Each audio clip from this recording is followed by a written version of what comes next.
Here we go, final play of the game. Lions going for the win. 41-yard field goal attempt, hash mark left side. McQuaid to snap. There it is, box the hold, Patterson the kick. It is up and it is good! He got it! That's a victory for the Lions on the final play of the game. And what a game it was! Fantasy Football Happy Hour with Matthew Berry, served by Applebee's. Welcome to the Fantasy Football Happy Hour. I'm Connor Rogers alongside Matthew Berry and Jay Croucher, and that was the Detroit Lions Network with the call on their thrilling finish to beat the Los Angeles Chargers. Unbelievably thrilling, an incredible call. It was the second favorite call of the day. Second favorite radio call. Here's the best one. Steven? Should be a season long for Zerline. It's from 53. Powerful leg. You'll hear it explode off his foot and hit the middle of the net. Greg Zerline, 35 years old. He's still got it. Greg the Leg. That was your favorite call of the weekend. Yeah, it was Mike Tirico. Who can forget where they were when Greg Zerline kicked a goal in the first quarter? They got 6-3 on route to a 16-12 loss. I'll tell you. Oh, look at this. Oh, no. Oh, look at this. Because my best bet, I had to come up with a best bet for Football Night in America for this Jets-Raiders game. And so I'm like, you know what? I'm doing a kicker prop, damn it. I'm bringing kicker props to prime time. That's what I did. And you know what Greg the Leg did? He cashed in the first quarter for me. There you go. Fifth straight, Barry's best bet. Greg the Leg drinks free. Greg Zerline drinks free today, as does the entire inept Jets offense. Thank you, Connor Rogers. I think I might go back in to the North red Carolina zone. after this. It's been fun. Wow. Winning to coach. Great call by you. I'm Betting just on the saying, Jets kicking field goals is good money in this economy. Greg Zerline had made at least 2 field goals in 5 straight prior to last night. Now it's 6 straight as well. Like, it's go. money in the bank. So, Connor, when Zach was, what did they get to, like the 22-yard line on that last drive? So the money line in the market on DraftKings, it was minus 110 each side, effectively. And I thought, I feel like the Raiders are going to win this. Did you have confidence in Zach at the end? I mean, the Jets haven't scored a touchdown, I think, 36 possessions. Yeah. So confidence is not really the word I would gravitate toward. He was moving the ball. And by the way, they did score a touchdown. Like, Breece Hall scored a touchdown, but C.J. Uzomah, the human penalty, once again. He is the human penalty. I mean, it's unbelievable. Like in all seriousness, I have so many issues with the Jets, and Zach Wilson is one of them. But, in all seriousness, the penalties are unbelievable, yeah. Connor. It's completely undisciplined. And that's not on Zach Wilson. Everyone is just, all they're doing is crapping on Zach Wilson, and I get it. It's the quarterback position. He had a very high draft capital. He has not played well in some big moments. But again, he led them to a touch. If Breece Hall, if that touchdown stands, if C.J. Uzomah doesn't hold again, yeah, it could Jets be a different win that game. Yeah, it could be a different Jets game. probably win His that game. foot goes out of bounds on the run before that, and then obviously the hold against, Uzomah against Crosby. And that's the story of the Jets, though. Every time they cross the 50, they get a penalty or take a sack that breaks the back of the drive. And that's coaching. That's coaching. That's either coaching, or that is on Joe Douglas, because you put poor players on the field that aren't coachable, that can't have discipline, that don't know how to I believe, are they the most penalized team in the NFL? Because it wouldn't surprise me if they are. It wouldn't surprise me. I know over at least the last 3 weeks they are by far. Blake will look that up. Really far. I believe they were 6th on the graphic on NBC last night, but I could be wrong. Anyway, good news is next 2 weeks it's Buffalo and Miami. Yeah, that'll be fine. So you don't need to score touchdowns against those. Anyway, but they're a thrilling game for the Lions, for the Detroit Lions. Congratulations to them. That was also fun.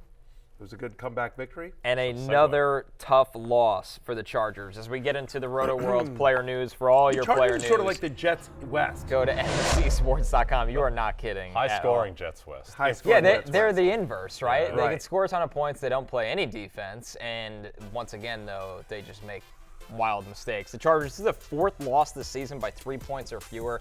Obviously, that's the most in the NFL. The story of this game, guys, is what the Lions running backs were able to do. Jahmyr Gibbs has 77 yards on 14 carries and 2 touchdowns. David Montgomery has 12 carries for 160 yards and a touchdown. Jahmyr Gibbs got a couple of bunnies that he pumped in, and then here's David Montgomery with burst. Oh, yeah. Breaking through the line. I mean, this is a great duo right here. And for everybody that wants this backfield to gravitate one way, for the Lions actually winning football games, this is the perfect way to handle it, Jay. And the kind of the icing on the cake here is that it also helped to be fantasy friendly if you had either of these guys starting. Here are their next games: Detroit, Chicago, Green Bay, at New Orleans, at Chicago, Denver, at Minnesota. They can run the Absolute table. Cupcake schedule. Yeah. This team's going to be like 11-3 going into the last few weeks, and so these guys are going to continue to get run. I mean, it felt like a miracle whenever the Chargers got off the field yesterday, because they got off the field, they forced one punt all day. Other than that, they got one stop at the goal line, and then it was just all touchdowns or field goals for Detroit. I think that was the difference, is that whenever Detroit were on the field, it just felt like they were going to score every single time. With the Chargers, it felt like Justin Herbert and Keenan Allen needed to do amazing things, which they did for the most part. But this Detroit offense, with the offensive line healthier coming out of the bye, I mean, they're just a force at the moment. They are, and I don't know that there's a major takeaway from the running backs other than like what we said on Fantasy Football pregame Sunday morning was, hey, you're starting both guys. We have both guys as top 20 plays, and we were wrong because both guys were top 12 plays is what ended up happening here as well. And I think that's going to be continued. Like Gibbs over Montgomery, Montgomery over Gibbs. I don't know if you happen to have both guys on your team. I can't imagine you do. But if you do, you're just starting both, and you're looking great. The positives for Gibbs: 4 goal line carries against the Chargers. He had 0 in every single game that Dave Montgomery played prior to this one. So when they were active, they were going to Montgomery, but they got in close, and they were giving it to Gibbs. How much of that is Gibbs was there, he was on the field, Montgomery's first game back, we trust Gibbs more? I don't know. But it feels like it's going to mix and match. I know people want to point to the fact that like 65% of Monty's total yards came on that crazy 75-yard touchdown run, and obviously that's not Dave Montgomery's game, but it's also his first game back. And I do think that like Montgomery will be more involved in the rushing, the in-close rushing, the green zone, the red zone touches as well. So I don't think there's a great takeaway here other than like if you have one of these guys, you're in good shape. You feel good. You're happy. Yep. And exciting. Go Lions. With the pass One catches, pride. Amon-Ra St. Brown, or Saint as he is known, he was propelled by his appearance on our show to another monster day with 156 yards and a touchdown. But to me, the ride story... or die. He's been a very good ride or die. Yeah, it's been when you think about some of the other candidates that were pitched to me. Tony Pollard, Justin Fields, Anthony Richardson. Justin which Herbert. not his fault, but like I gave you Bijan, which has kind of been... You gave me Bijan. Yeah. Justin Herbert's been up and down. Yeah. He's quietly getting his numbers, Bijan, but it's not been pretty along the way. Let me put it this way. You'd have made the right choice. Yeah.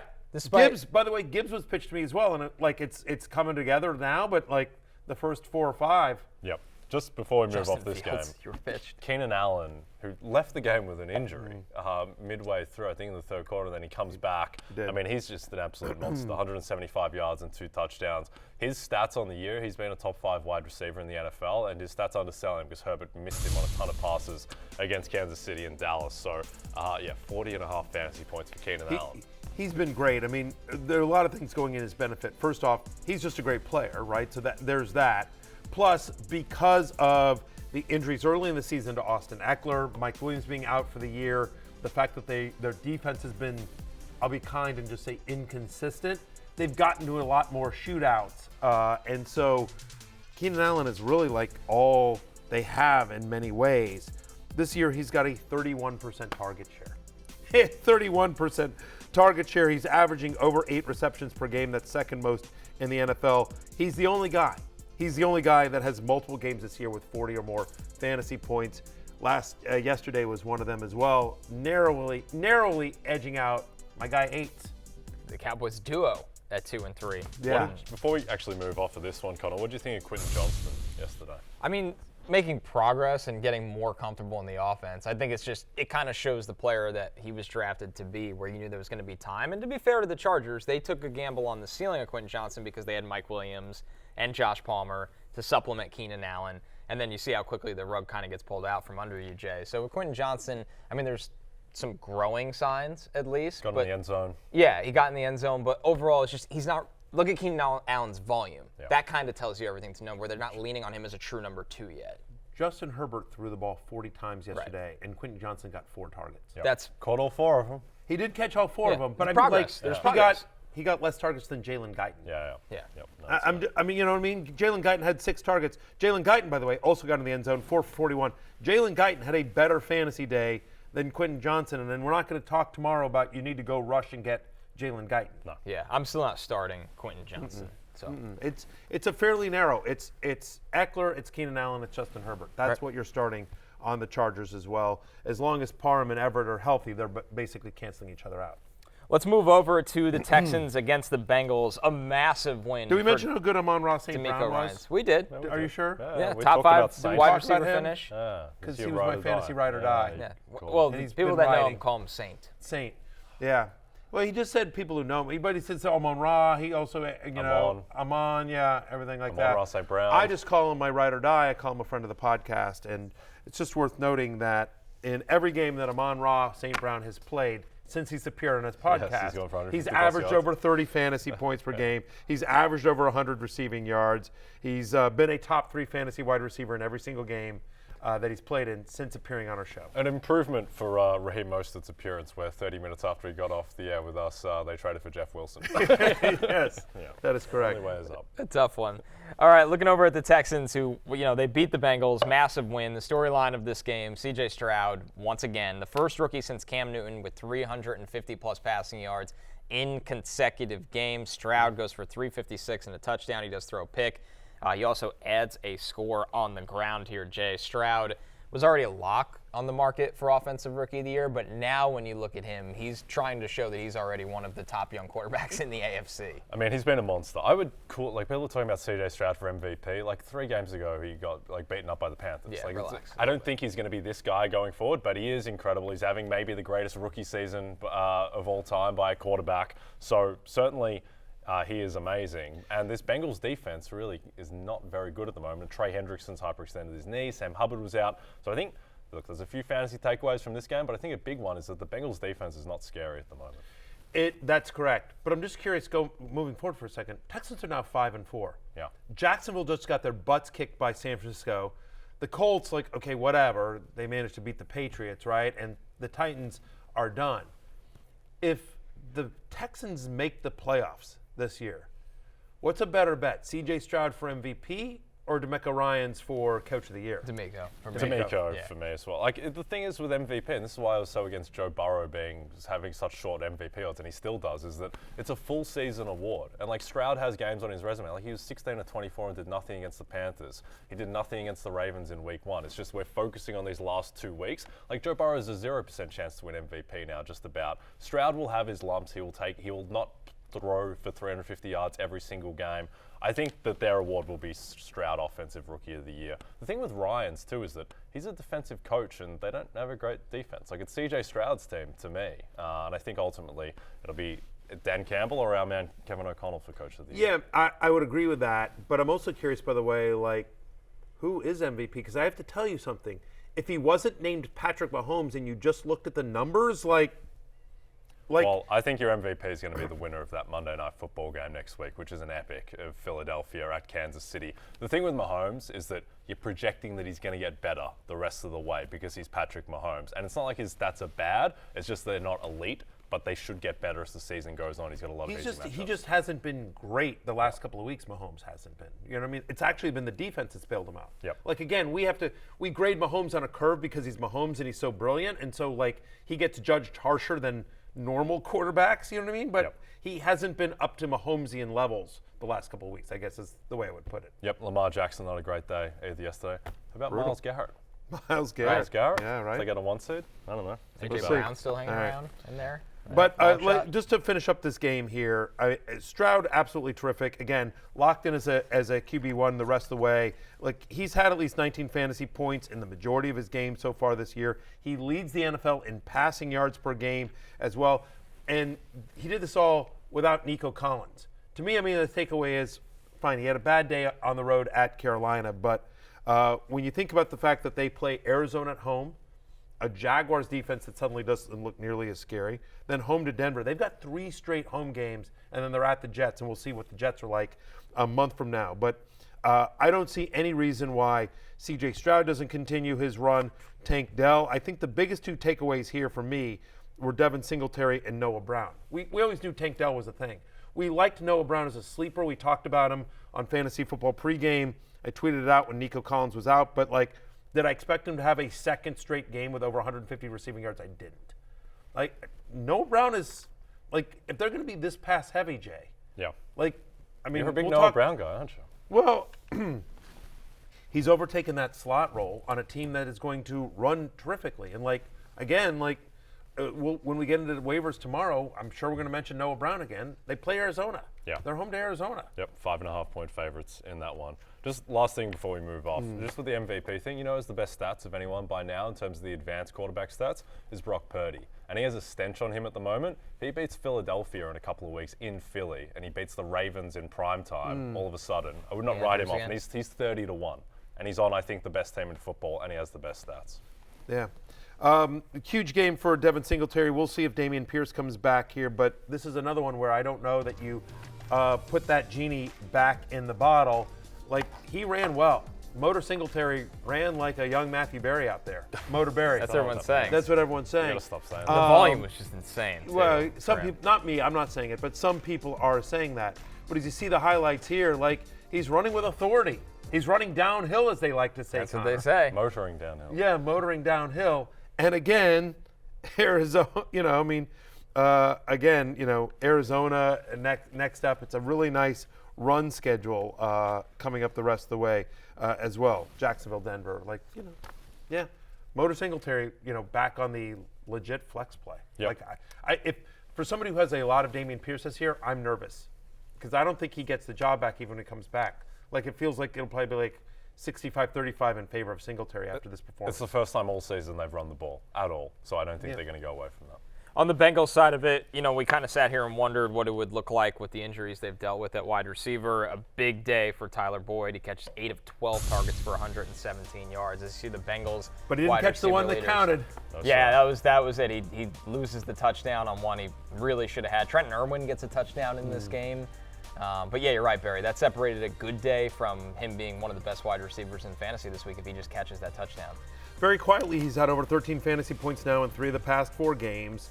30% target share with Ja'Marr Chase coming into the game at less than 100%. Chase still had a monster game because, he's Ja'Marr Chase. But it does feel like that should T. Higgins miss their next game, and they play Thursday night against Baltimore. So it's, it's a short turnaround here. You could see a scenario where Boyd gets some run against the Ravens as well if T. Higgins can't make it back for Thursday. Yeah, and T. Higgins' injury, that's not usually a 10-day thing. But who knows? Maybe he'll get up and play. If he doesn't, then Boyd and Chase, even against that Ravens defense, which doesn't look as fierce as anymore because the Browns move the ball, and we'll get to that. But certainly Ja'Marr Chase is just an absolute monster, even with a bad back, 5 for 124 and a touchdown. Speaking of that Ravens team, they blow a pretty big lead against the Browns. This is the Browns' first win after trailing by 14-plus points since 2018. Lamar Jackson, not a lot happening for Lamar in this game. Only completed 13 of 23 passes for 223 yards. He has 1 touchdown, throws 2 picks. Obviously, the crushing tip pick to Greg Newsome towards the end of the game really set this Browns comeback fully in motion. So with Lamar right now, I just got to ask you, Barry, the concern level going forward, he is massive. Right? This is now 3 straight weeks of being not Lamar Jackson that we're used to in fantasy, barely even a starting quarterback right now in fantasy. Yeah, he's had under 15 fantasy points in 3 straight games. To give you an idea of how bad it is, there have been 3 games this year, literally 3, where he's had more than 1 touchdown passes. He's had 3 games this year where he's had more than 1 touchdown pass. He'll always get you the rushing. He gets 41 in this game as well. But you see it there on your screen in terms of 13 fantasy points, 11-5, 12. He had the huge game against the Lions, 17 fine, but then 9.9 against the Steelers. Like, in the last 6 games, he's had 1 good game, 1 awesome game, and 4 you gotta be kidding me games, which is just absolutely brutal. Give you a comparison here. Among the quarterbacks with more fantasy points than Lamar Jackson in Week 10, Zach Wilson, Tommy DeVito. You said. I'm just like, you'd have been better off starting Tommy DeVito or Zach Wilson than Lamar Jackson yesterday, which again is crazy. All that said, we just talked about it. They're at home on Thursday night against a Bengals defense that suddenly looks pretty vulnerable, especially if Hendrickson is out.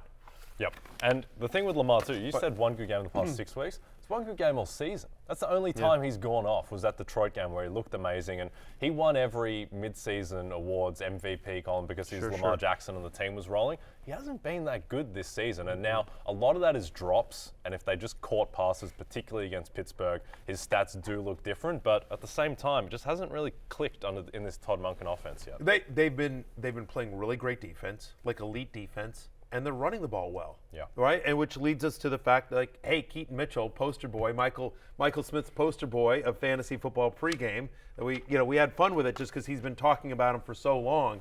But, so shout out to Michael as well. But Keaton Mitchell, look, here's a concern on Keaton Mitchell. Each of the last 2 games, he's had below a 25% snap rate. He's had under 25% of the team rushes. We've seen the big plays. We've seen the explosiveness. But the volume hasn't been there. Like, how sustainable is this production given the workload? But, Connor, the argument is when you produce like this, you earn more playing time. Exactly. You think the volume goes up. I mean, the fact he had 4 touches in this game, Barry, and he still went over 60 total yards and gets the touchdown, how explosive he is on an offense that, for as good as the Ravens are this year, there are still things they're really trying to figure out on offense, and having that speed threat, not just screens to Zay Flowers, but having that speed threat out of the backfield is one of them. And every time Keaton Mitchell touches the ball, it feels like everybody pauses, like, what is he going to do now? It feels kind of like a more subtle version of Devon Achane when he touches the ball, where you're looking at it and going, like, what is he going to do now? When So he, they need to when get he the beats ball guys to the edge, it's all He's over. gone. Yeah. The thing with Lamar, I think, is that he has 4 carries this season inside the 5, and Gus Edwards has 10, and Justice Hill has 3. And it just feels like every time they get in close, they're giving it to those guys, and Lamar's just missing that touchdown equity that can increase his stats. Maybe it's, I wonder if it's, maybe it's Monken's philosophy. Maybe it's like, hey, listen, we're paying you, whatever, $250 million or whatever it is, his contract is, and th're like, that's why we have Gus Edwards. Yeah. I mean, and by the way, and in fairness to Gus has been really effective. That's the thing. Like, why are we going to risk injury to our franchise when we can, send Gus Edwards in there? On Keaton Mitchell, it does feel like he's kind of surpassed Justice Hill for the RB2 spot on Baltimore, but it feels, and we'll talk more about him tomorrow as well, but it also feels like Gus Edwards is still the main running back that you want on Baltimore, but they've had success running the ball, and they haven't had a ton with Lamar, so it feels like more of the same coming up. I'm still going back to Lamar against Cincinnati, but he is no longer must start. I don't even look at who else I have available to me or who else might be on the waiver wire. Like, he's no longer in that territory. He can't be. Again, he's been bad 4 of the last 6 games. He's not what you drafted him to be, which is mind-boggling. On the Browns side of things, Amari Cooper, 6 catches, 98 yards, in what was a big second half for Deshaun Watson in this game, Jay. And Jerome Ford, 17 carries. He tops 100 yards as well. So for the guys that you're starting from the Browns offense, they produced. To me, the big story is 2 big stories. One, Jerome Ford was excellent, and the fact they were able to run the ball against Baltimore's front is very encouraging. But the big thing to me is that Deshaun Watson, even though he statistically wasn't great and he had the bad pick 6, to me he looked athletic, and more athletic than he's looked at any time in his time in Cleveland. He was running even with the ankle, and he just had more zip on the ball. He was trying deep shots. He was ripping 14-yard passes. I thought that Deshaun looked good, and that bodes well for them the rest of the year. And it bodes specifically well for Amari Cooper, who had another good game with Deshaun Watson under center. When Deshaun Watson's under center, Amari Cooper averages, I think, close to 10 points more than he does without Deshaun Watson. Maybe it's like 8 or 9, but in essence, that's good news for Amari Cooper, who's like a top 15-ish wide receiver as long as Watson's under the center. And then to your point about Ford, 43 touches over the past 2 games. Yes, Kareem Hunt gets into the end zone again, but the Browns running back you want is Jerome Ford. Moving over to Saints-Vikings. The Vikings have the longest active winning streak in the NFL. That is 5 games. Weeks ago, Barry said, take the long shot odds on Kevin O'Connell, Coach of the Year. That's looking really, really 60-1, 60-1 at the time. Josh Dobbs has had a huge part in this over the last 2 games. I put $10,000 down on that, too, so I'm feeling really good. You might not even have to come back to the show next season if you don't feel like it. 100%. The story of Josh Dobbs continues. I mean, completes 23 of 34 passes, 268 yards, touchdown. The rushing continues to be a thing for him, 44 rushing yards and another rushing touchdown. And his favorite target in this one, while Justin Jefferson works his way back, was T.J. Hawkinson. He catches 11 passes, 134 yards, and a touchdown.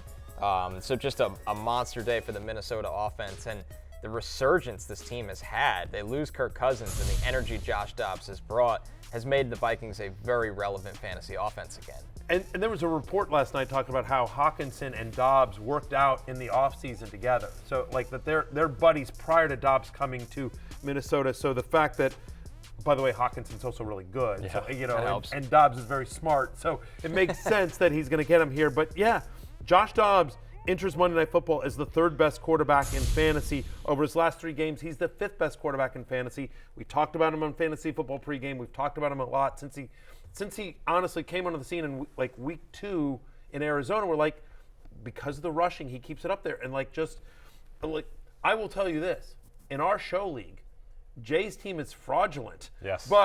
But one of the reasons you've been able to, Dobby. Dog father. Yeah, exactly.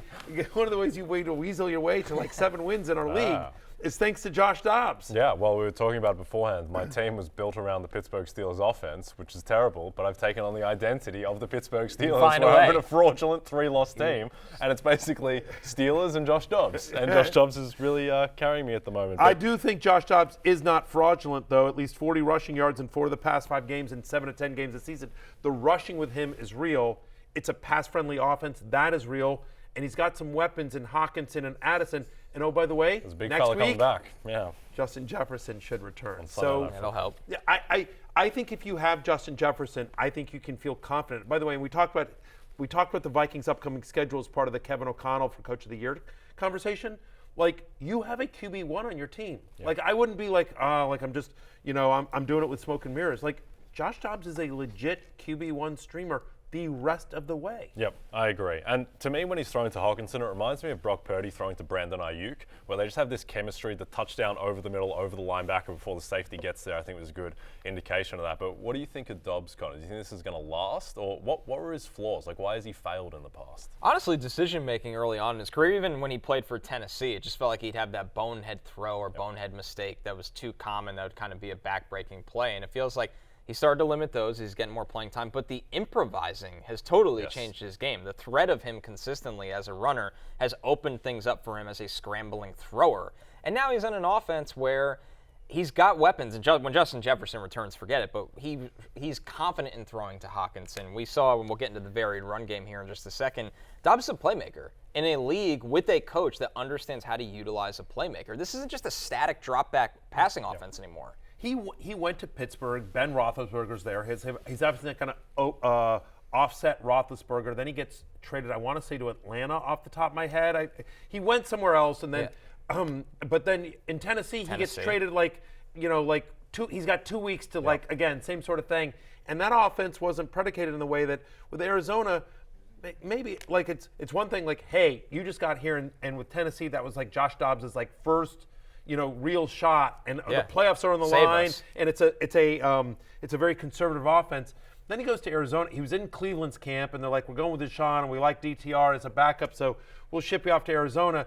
Arizona, that's a rebuilding team, and maybe Josh Dobbs is like, F it, man, I'm just going to do what I want here, because it is what it is. He had them overachieving. Overachieving, and by the way, that's an offense obviously built around a mobile quarterback in Kyler Murray, and so I don't know, maybe there was just more room to improvise, and we saw oh, okay.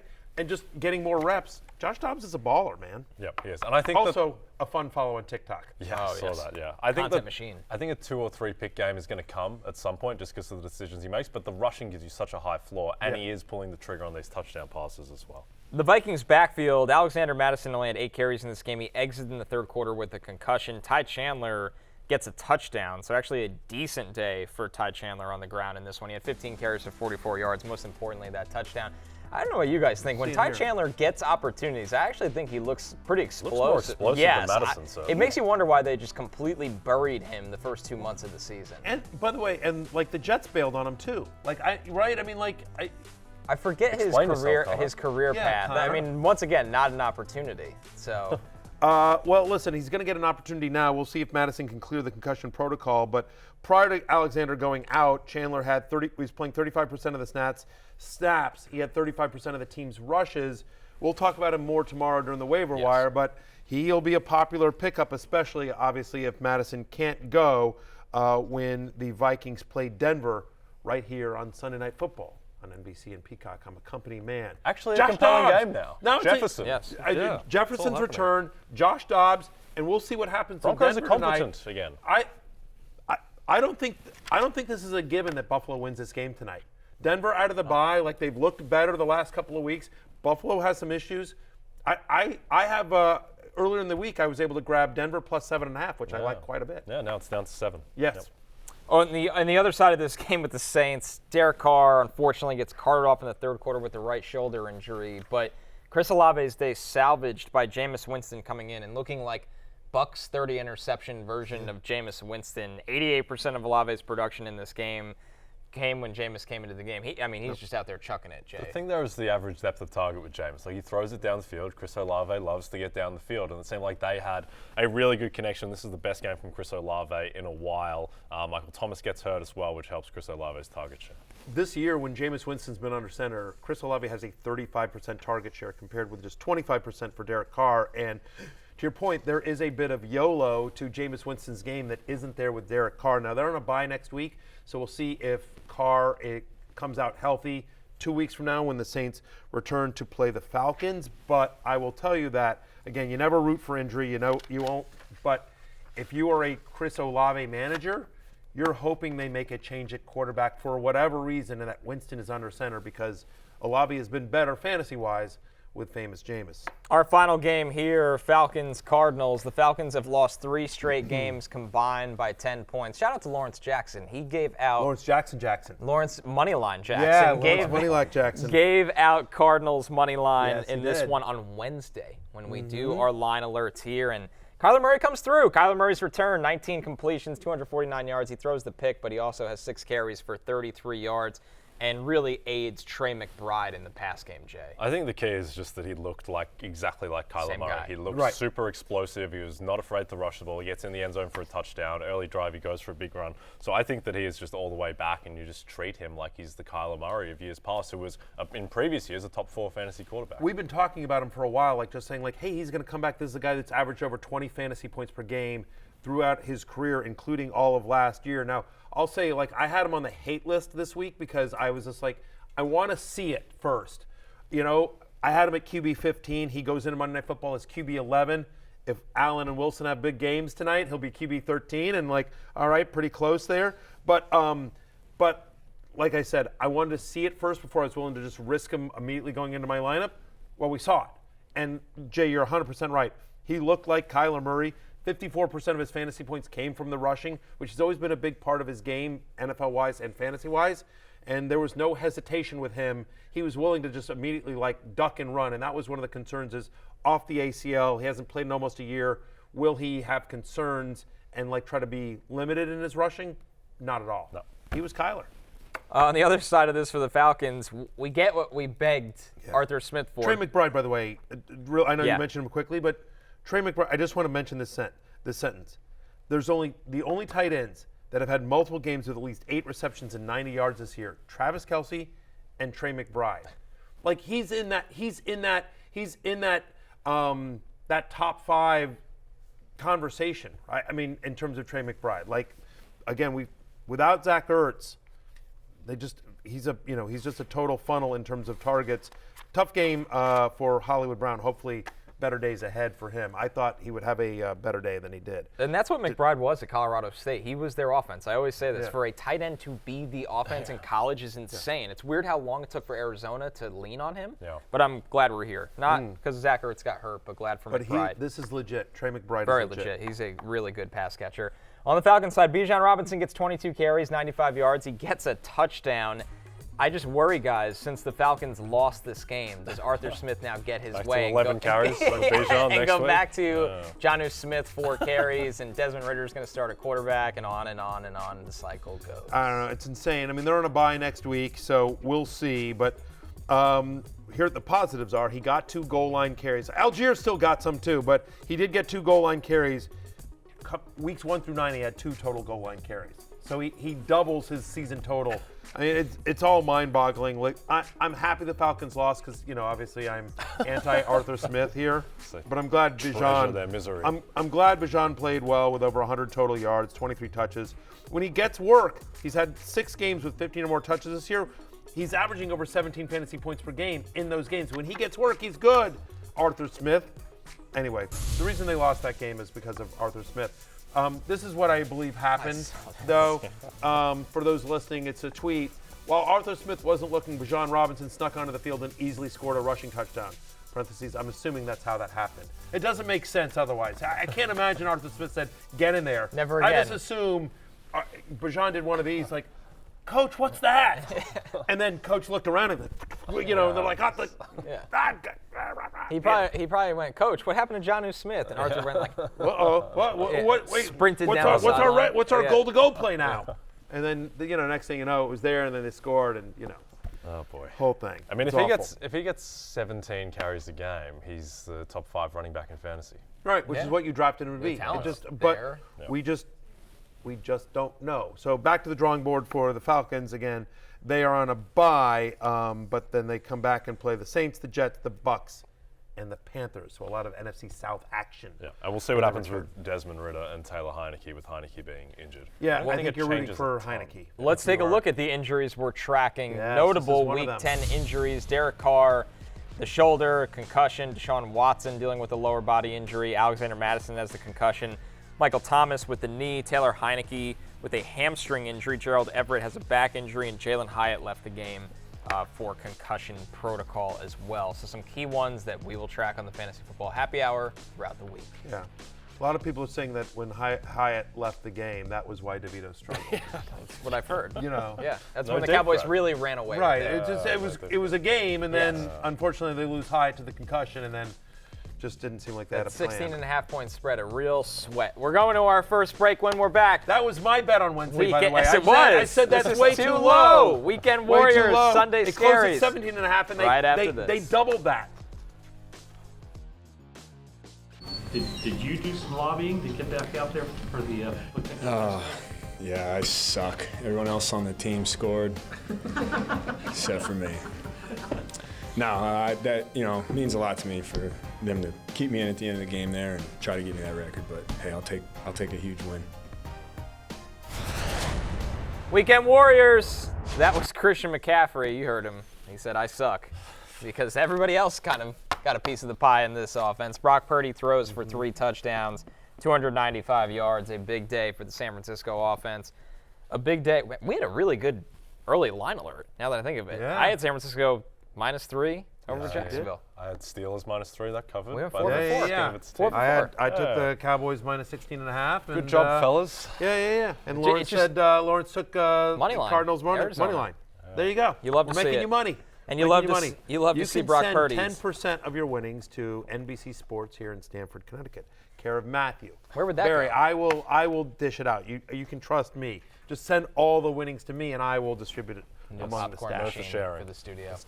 I'm very trustworthy. Better at sharing money than popcorn. Yes, I'm absolutely. Yeah, keep your hands, your grubby mitts Yeah. off my popcorn. I wouldn't want a piece of it. Yeah. Big day for Brock Purdy against a tough Jacksonville team. And when you look at Brock Purdy's upcoming schedule here, Matthew, Jay kind of alluded to, don't rule him out entirely of the MVP race. The arrow is pointing back up for Purdy's season all of a sudden. It really is. Look, what do you know? Getting good players back helps your Makes a offense. He got difference. Trent Williams back. He got Deebo Samuel back as well. He's had 6 games with Deebo on the field. He's averaging over 20 fantasy points per game when Deebo is out there, including this past week when he got 23.8 against the Swaguars. Tampa Bay and Philadelphia. 2 of the next 3 that he plays, bottom 5 in pass defense. The other team he plays, Seattle. We just saw Sam Howell throw all over them as well. 3rd straight game with over 270 passing yards as well. He's back to being a, top 12-ish quarterback. Again, doesn't run a ton, but given the weapons that they have there, this was a dominating performance by the 49ers, and now they're home to Tampa Bay in Week 11. They absolutely trucked Jacksonville. That was Yes. embarrassing for the Jags. Lawrence's Some worst people were game in a shocked while. that the Jags were they were 3-point dogs at home, that was probably not enough respect for the Jags because they had a better record than the Niners. Niners are the best team in football, I think, when they're fully healthy. And Purdy, not only when he has his good players back is he good, when he's not concussed, he's good as well. So I think that was a key to it. Yeah, I'm surprised. It was so embarrassing for the Jaguars. Such a, to your point, absolute trucking that producer Steven D'Agostino, who is a diehard Jaguars fan, I'm surprised he showed his face at work today. I thought for sure he was calling in sick, and we'd be stuck with Pete. You know what I mean? Stuck with Pete. Yeah. Pete but, catching strays. But, you know, we'll have Pete tomorrow. We're stuck with Pete tomorrow. Steven's very much on to Tennessee. Yeah, he's a professional. On to Will Levis. Yeah. Let's not mess with this Nick Bosa, Chase Young stuff. Let's face Will Levis. Our next one here from the Weekend Warriors, Bijan Robinson. He only had 8 carries for 38 yards, but this part, Jay, I don't think anybody saw coming. 6 catches for 119 yards and 1 touchdown for Bijan Robinson through the air. Yeah, he had a 20-yard touchdown reception towards the end of last season where he looked amazing on it, and I was like, he's got good hands. Yeah, why don't they feed him the ball more? Because he's so dangerous when he's running in space. They basically ran the same play twice, which was, in essence, Howell gets the ball, he rolls to his left, and Robinson sort of takes off, and he kind of sidearms it to him, and he just sprints down the sideline. It's a catch and run ball. So, and they ran that play twice, and both times it really worked. One was a very long touchdown. Another one was for a big long gain as well. One was 51 yards, one was 48 yards. That accounted for 65% of his fantasy points in this game. But the fact is that he is a good pass catcher. They can use him in the game. And here's the thing that's exciting to me: the Giants are up next. Yeah. They're home to the Giants.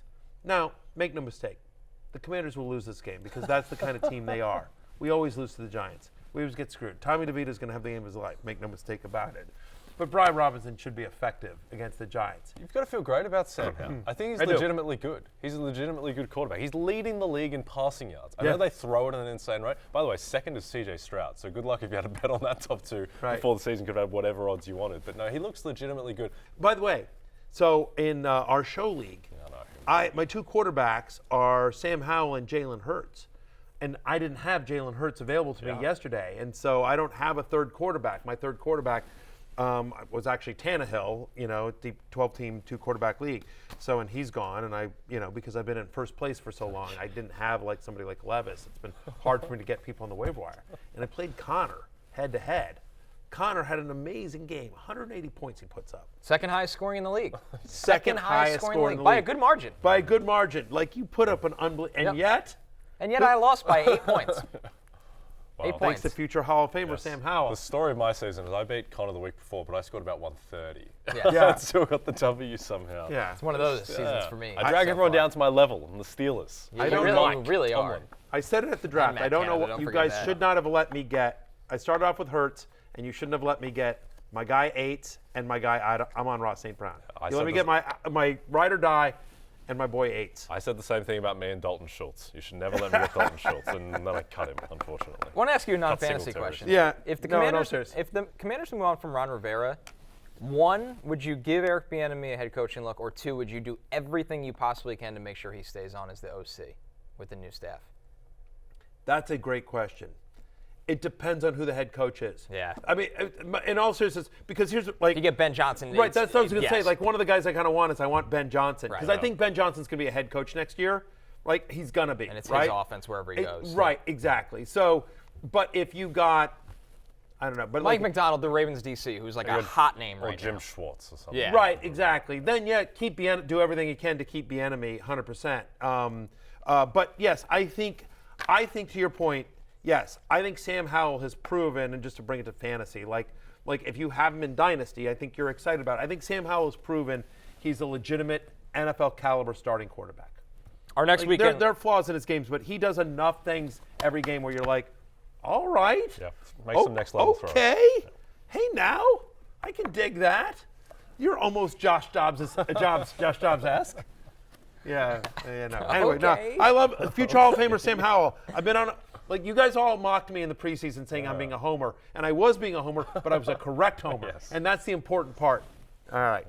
Tyler Lockett, our next weekend Warrior, he catches 8 passes on 10 targets for 92 yards and a touchdown. Comes in as wide receiver 8 before Monday Night Football. Yeah, it looks solid. Yeah, exactly. Hey, guess what? He faced the Commanders, and him and DK Metcalf. We said we thought this was a get-right game for Geno, for DK, for Lockett, and it was, because the Commanders are terrible on defense. They're awful. They're not so good. They're stinky. There you go, right there. That was the touchdown at the end of the game. Great. Lockett played very well. He's now, since their bye week, he's had at least 8 targets in 4 of the 5 games as well. They're at the Rams next week as well. 20 or more fantasy points in 2 of the past 3 games. It does feel like you feel better about Lockett these days than Metcalf in that passing attack. Much like the Lions' backfield with Gibbs and Montgomery, the Steelers' backfield, both runners productive. Jaylen Warren, 15 carries, tops 100 yards and gets a touchdown. Najee Harris, 16 carries, 82 yards, and also gets a touchdown. A good day for the Steelers' backfield that they really have to lean on right now. Yes. The O-line seems to be better with Broderick Jones in there really doing work. I will say, as much as Najee Harris is my man, I don't think I've ever seen him make a guy miss. It just feels like they have so much more juice when Jaylen Warren is in there, and that was reflected yesterday with Warren. But I think what the positives are, and I know Matt Canada gets a ton of crap, but I will just say this. It feels like they're at least mixing things up here, right? 4th straight game for Najee Harris with a 12.5% target share. They're starting to involve him in the passing game. And then Jaylen Warren, 17 touches yesterday. He's now had back-to-back games with over 100 total yards. They're starting to use Jaylen Warren as a runner, Najee Harris as a pass catcher, and they still obviously do the reverse as well. But I think it's mixing up the offense enough there that teams are like, oh, we don't know what, because prior it was just like, oh, Harris is in, that's a run. Warren's in, they're going to pass. Pickett looks terrible, by the way. Yeah, they're in trouble against Cleveland next week. Yes, full alarm on Kenny Pickett right now. Exactly. Good for the Zach Steelers Wilson for winning. Kenny Pickett. Who says no? Everybody involved. Every fan base involved. I'd rather have Pickett. You know what I'd really rather have, though, is Dak Prescott, who has been, he's been very good. His past 4 games, he has been the best quarterback in the NFL. He's playing at an insanely high level at the moment. He's the number 1 quarterback in fantasy this week today, 37.9 fantasy points. He is just rolling at the moment, and CD Lamb has been typically the big beneficiary, as he was yesterday. But the other guy, Matthew, Brandin Cooks. Yeah, you know what, look, so 51% of his receiving yards came in this game, right? He had just 165 yards on the season entering this game. Having said that, you know, it's taken a while. It's clear that if you want a wide receiver out of CD Lamb, like Brandon, before the year you were like, Gallup or Cooks, Cooks or Gallup. It's clear. Cooks is the guy there, and they're passing so effectively. We'll talk about Cooks more tomorrow on the Waiver Wire show, I am sure. To me, the concern here isn't Cooks or Ferguson, and we can talk that further. It's Tony Pollard. Right, he leads Sunday Scaries for us. 1,000 as well. He should. Like the Christian McCaffrey joke statement is actually what Tony Pollard should be saying. Not that I'm saying Tony Pollard sucks, but just like, yeah, man, everyone scored but me, I suck. Like, that's how Tony Pollard must feel. Again, I don't think Tony Pollard sucks. I think Tony Pollard's a very good football player. Rico Dowdle scored. Rico Dowdle had more fantasy points than he did. Like, I mean, Rico Dowdle had more, Jake Ferguson more. I mean, like, it's mind-boggling. Out there somewhere creeping up on him. He's had 1 game with more than 15 touches since week 4. He's had 1 touchdown this entire year, and that was in week 1. On a points per game basis, he's running back 21 for the season, and that's higher, candidly, than I thought he was. Like, he's a flex play. He's a flex play until further notice. Like, it's unbelievable. We talked about Jacksonville's struggles against San Francisco. Obviously, Trevor Lawrence was one of the headliners of that. Only 185 passing yards. He throws 2 picks. He loses a fumble. And, Jay, that trickled down all the way to your man Travis Etienne as well. Only 9 carries because they were never in a run script. 35 yards. Bad day for Jacksonville. Just one of those games where just everything burns. I wouldn't read too much into it. Lawrence's stats this year haven't been great. I still believe he's going to turn it around the rest of the season, and Etienne will be a beneficiary as well. I'm with you on Etienne. I'm nervous about Trevor Lawrence, who's QB 21 on a points per game basis so far this season. He's had 0 games with 20 or more fantasy points, 1 or fewer touchdown passes, and 7 of 9. Like, he's more QB2, high-end QB2 than he is QB. Like, I'd rather Josh Dobbs the rest of the year than Trevor Lawrence, I think. Wow. Based on, you want to put that? I'll bet that. Yeah, I'll take points? Taylor. I would. More fantasy points? Oh, wow. Rest of the way? Yeah. From this point forward, Josh Dobbs over Trevor Lawrence on a points per game basis as well. Denny Carter gets lucky because I was going to rip him a new one over Deontay Johnson, who he loved yesterday. And Deontay Johnson was stinky. I don't know if it was his fault. More Kenny Pickett, but I wanted to blame Denny. Last call when we're back. Monday Night Football. Best bets coming your way. Yeah. DraftKings Sportsbook is an official sports betting partner of the NFL. New customers can bet $5 and get $200 in bonus bets instantly. Download the app and use promo code BERRY when you sign up. DraftKings Sportsbook, the crown is yours. It's time for last call. Let's take a look at the most bet Monday Night Football props courtesy of our friends at DraftKings. Josh Allen passing touchdowns over 1.5. That's at -190. Dalton Kincaid receiving yards over 51.5. Russell Wilson passing yards over 210.5. Alex Singleton tackles and assists over 8.5.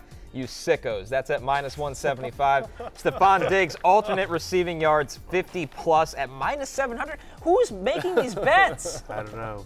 Who's doing this? -700. Sickos are making You these get bets. 40 cents back on your return? Just to be clear, you and I do a show with a sicko every single day. Yes, we do. And let's start with that sicko, Jay. Please tell me you have something away from whatever I that board do. was. I'm going back to the sack well, which actually isn't great when you say that loud. But wanna taking workshop Greg that one. Russo. Greg Russo over 0.25 sacks at +180. Greg Russo is a guy who had 8 sacks last year in 13 games. This year he has 26 pressures on the season. He's still the same guy, he's just not getting home. This is a big angle that I like to take when guys' pressures don't add up to what his sacks should be. So I think that Greg Russo, in a game where they are 7-point favorites, he will get at least half a sack of Russell Wilson. Barry, what do you got for us? I got Javonte Williams over 13.5 rushing attempts. Look, he's had 42 carries the past 2 games, over 15 carries in both games. 3 of the past 5 running backs to face the Bills have seen 14 or more carries on the road at Buffalo. I think they want to establish the run, and Williams has been getting healthier out of the bye. He's their best option. I think they run him quite a bit. Give me over Javonte Williams on 13.5 rushing attempts. I'm looking at the Bills here. Race to 25 points. I think they get there first. And the reason is I think they have to. The Bills have given up at least 18 points in their last 3 games. Sometimes they have 29 to New England. The Bills are a injured, bad defense right now. The offense needs to score. They need to shoulder a lot of the weight here for this team. They need to get to 25 points. And if they're going to do it, they'll beat the Broncos there. All right, fair enough. By the way, just to clean up a couple of things here, there's some controversy. Bijan Robinson, like apparently the correct way to pronounce it is Bijan, but he himself says Bijan. I don't know, we're figuring all that out. Oh, by the way, Ty Johnson was with the Jets, and that's who I was thinking of when I was talking about Ty Chandler. I just, whatever, I'm an old man, it is what it is. Running backs that are named Ty. Running backs that were like third string that were named Ty. Right. So it's confusing Practice Ty Chandler, squad. who's always been with the Vikings, with Ty Johnson, who had a cup of coffee with the Jets. It's closing time. You don't have to go home, but you definitely can't stay here. For Jay and Connor and Matthew, good luck tonight. We'll see you tomorrow. Peace out.